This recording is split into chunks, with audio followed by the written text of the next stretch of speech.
Sholat 2 rakaat di situ. Terus duduk-duduk di lobinya hotel sambil bersolawat. Baca sholawat di lobi hotel hanya karena kepingin hotel. Ini ajaran dari mana? Dan apakah ajaran-ajaran seperti ini mau dibiarkan gitu?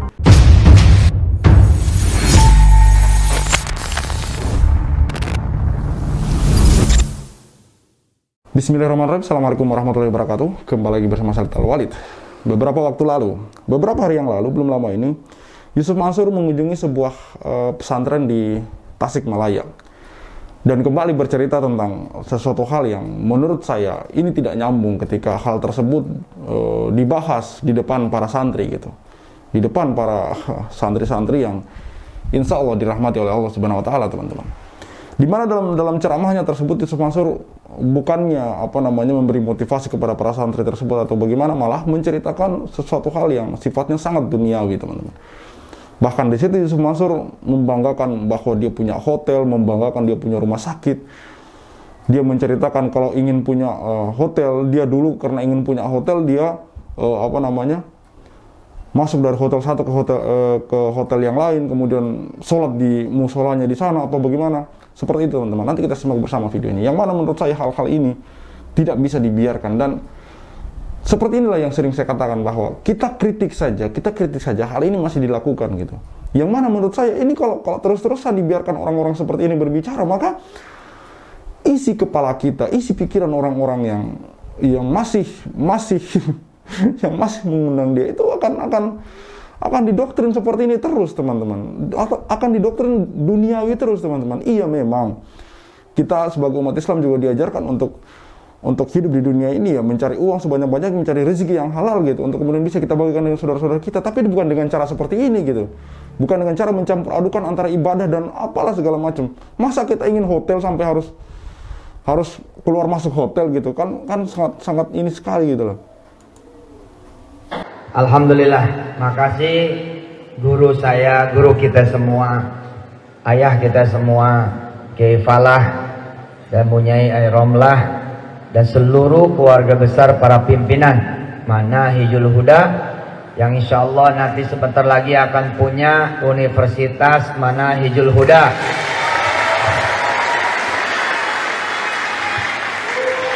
Nanti punya rumah sakit Manahijul Huda.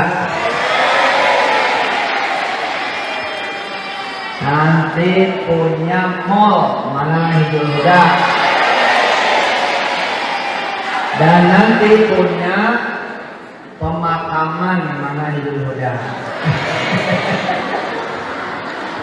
Nah, ini pembuka, ibaratnya kalimat pembuka dari ceramah Yusuf Mansur di depan para santri ya, teman-teman. Di situ dia mendoakan yang semoga punya universitas, pemakaman, bahkan mall, teman-teman. Nah, kita lanjut. Kalian mau masuk UI gampang, ada Allah.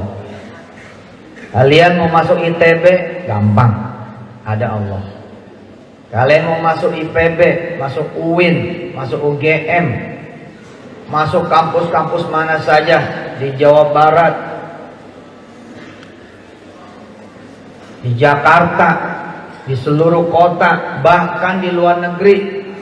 Mau masuk ke Mesir, masuk ke Madinah, kuliah di Turki, di Jordan, Aljazair, Maroko,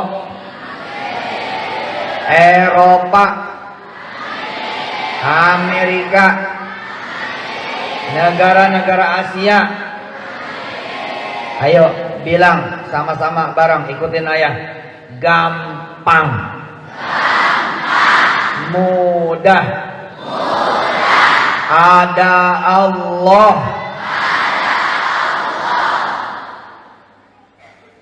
Kita mau jadi dokter, jangankan jadi dokter, punya rumah sakit aja gampang, mudah, ada Allah. Ayah Yusuf nggak pernah kuliah kedokteran, nggak pernah kerja di rumah sakit, nggak pernah jadi dokter, tentu saja nggak pernah. Tapi ia punya rumah sakit, izin Allah. Nggak pernah kuliah di perhotelan, nggak pernah kerja di hotel, tapi dia punya hotel.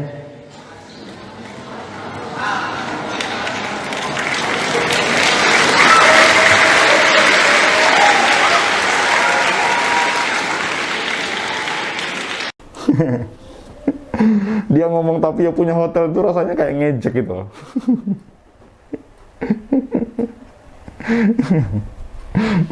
Saya baru tahu ternyata dia juga punya rumah sakit ya, Yusuf Mansur ini ya. Luar biasa, luar biasa. Luar biasa hebat orang satu ini. Yang entah duitnya dari mana, itu yang jadi masalah gitu. Yang mana ketika di sini dia bilang saya nggak pernah keluar di perhotelan, nggak pernah kerja di hotel, tapi ya punya hotel, itu saya mengatakan kayak ngejek gitu, kayak ngejek. Karena di sisi lain banyak para korban investasi. Ini kalau hotel yang dimaksud adalah Hotel City, berarti ya memang sudah itu gitu. Yang jelas saya mau katakan begini, bahwa sudah beberapa kali diminta untuk mediasi, sudah beberapa kali diminta untuk ketemu, namun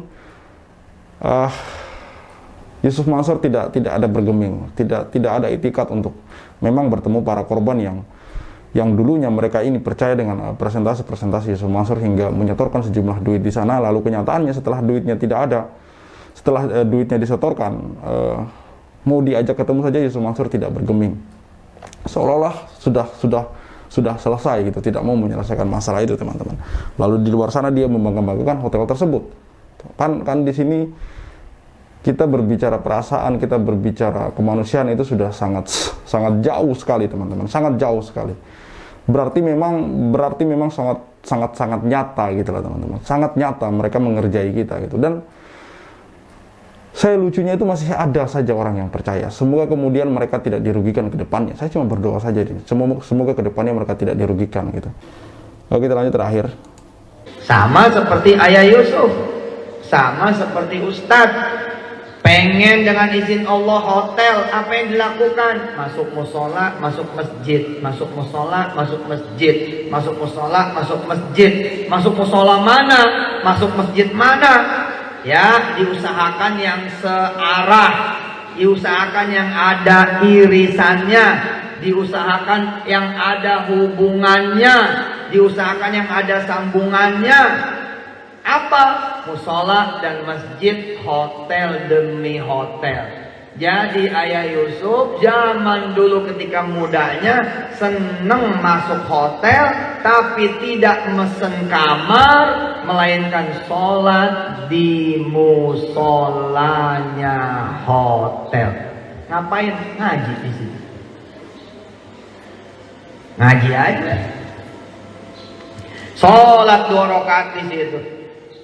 Terus duduk-duduk di lobinya hotel sambil bersolawat.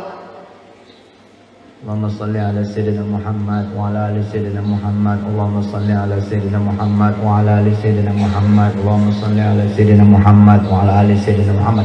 Itu aja yang dilakuin. Ajaran seperti ini yang akan kita biarkan gitu. Ajaran seperti ini, astagfirullahaladzim. Ngapain coba sampai segitunya gitu? Karena kepengen hotel sampai harus sholat di musolanya hotel gitu. Ajarannya katanya dicari yang searah gitu, dicari yang seirisan gitu. Ajaran dari mana ini? Ajaran dari mana? Duduk-duduk di lobi hotel, baca sholawat di lobi hotel hanya karena kepingin hotel. Ini ajaran dari mana? Dan apakah ajaran-ajaran seperti ini mau dibiarkan gitu? Dan lucunya dia bicara seperti ini itu di pesantren, di depan para santri gitu. Di depan generasi pemuda Islam, teman-teman. Apakah tidak menutup kemungkinan 1-2 orang kemudian meniru ini? Ngapain sholat di lobi hotel? Hanya karena kepengen hotel, gitu amat gitu loh istilahnya. Bahasa sederhananya gini amat gitu loh. Ngapain coba? Ngapain? Dan apakah hal-hal seperti ini kita mau biarkan terus-menerus, teman-teman? Seperti yang saya bilang berulang-ulang, kita kritisi terus-menerus saja. Tidak bergeming, kayak budek gitu loh. Karena memang mungkin mereka tidak menganggap bahwa yang kritik itu ya cuma orang biasa saja. Tokoh-tokoh agama yang lain juga kayak terjadi pembiaran gitu. Entah mereka menegur secara diam-diam bagaimana, kayak terjadi pembiaran gitu. Kalau memang terjadi pembiaran, ya hal-hal seperti ini jadi seolah-olah benar gitu. Apakah memang ini benar? Saya pun jadi ragu kalau kayak gini nih. Apakah memang benar kalau kita pengen hotel, kita harus sholat di musolanya hotel? Atau mungkin kita pengen punya mobil, kita harus sholat di showroom? Apa seperti itu? Apakah umat akan dibawa ke arah sana semua? Kalau memang betul seperti itu, ya mari kita kampanyekan sekalian gitu loh. Yang selalu kemudian menjadi pertanyaan juga bagi saya, apakah kemudian ulama-ulama yang lain tidak melihat ini, tidak mendengar ini? Hal-hal seperti ini bagi saya, kalau memang ini salah, harus dikritisi secara terang-terangan gitu. Nahi mungkarnya di mana? Tapi kalau ini memang betul, ya mari kita amalkan gitu. Kita amalkan. Kalau memang ini betul, sholat di musolanya hotel, karena kepengin hotel, kita baca sholawat di lobi hotel gitu. Yang mana menurut saya kalau ini hotel-hotel syariah atau hotel-hotel umum. Kalau hotel-hotel umum konvensional ya jelas sembarang orang bisa masuk ke sana gitu dengan pakaian terbuka segala macam. Apakah pantas kita beribadah di situ gitu? Sholawat di situ lah segala macam. Apalagi tujuan kita untuk duniawi juga gitu. Apa bedanya? Dan sekali lagi saya mau tanya, apakah hal-hal seperti ini memang betul? Karena kalau hal-hal seperti ini dibiarkan, maka orang kemudian akan terjerumus juga ke ajaran yang tidak benar, teman-teman. Oke? Cukup sekian dari saya. Saya Vital Walid, see you on the next videos. Kemarin kami lawatan ke Hong Kong. Saya bilang sama teman-teman di Hong Kong, ayo ikutan bangun 100 pesantren di 100 kota. Satu pesantren nanti akan dilengkapi dengan industrinya, dengan bisnisnya, dengan ekonomi dan perdagangannya. 100.000 anak nanti akan nyantren di tahun 2020 sebagai anak-anak angkatan pertama. 100.000 orang. Berarti mereka akan makan telur. Kalau makan telur seminggu 3 kali, maka butuh 14,4 juta butir telur. Jadi dari sekarang kita sudah harus membangun industri peternakannya. Yang kita beli bukan ayam-ayam yang siap bertelur, tapi yang kita beli adalah anak ayam, anak kambing, anak sapi.